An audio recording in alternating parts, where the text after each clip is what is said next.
Nagtry nga ako mag-withdraw dito kay Feels TV guys. Para nga malaman natin if legit pay nga ba yung app na to. And ayan guys, pumasok naman siya sa GCash ko. Hello everyone, another day, another earning app na naman yung pag-uusapan natin. So if bago ka pa nga lang sa channel ko, ay wag mong kalimutang mag-subscribe at i-click yung notification bell para nga updated ka sa mga future earning apps natin.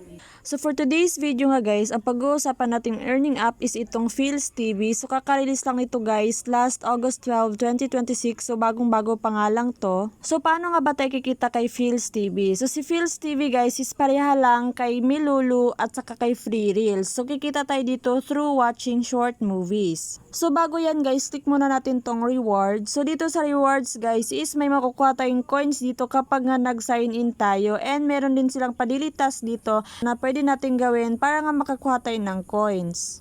And meron din silang task dito guys for new user na kapag nga nag-follow tayo sa YouTube ng Feels TV guys is meron tayong 900 coins.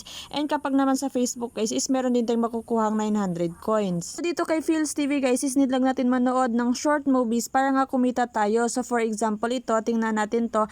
And yung green stones na makukuha natin dito guys is mapupunta yan dito sa piggy bank. And yung piggy bank guys is dito natin makukuha yung coins natin. So for example ito, redeem lang natin yan.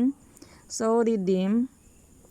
And pwede nga natin tong i-boost guys. Para nga yung 540 natin guys is maging 2,700. So watch lang natin yan. So dito guys is mag-watch lang tayo ng ads. Para nga mag-boost yung makukuha nating coins. So ayan guys, nakakuha na tayo ng 2,700 na coin. So okay lang natin yan and exit. Man guys, is meron silang pa crack egg dito, spin dito guys, dito yan sa may gilid. Meron tayong pa chest dito, meron tayong pa spin, meron tayong pa crack egg, and meron din tayo ditong pa mystery box.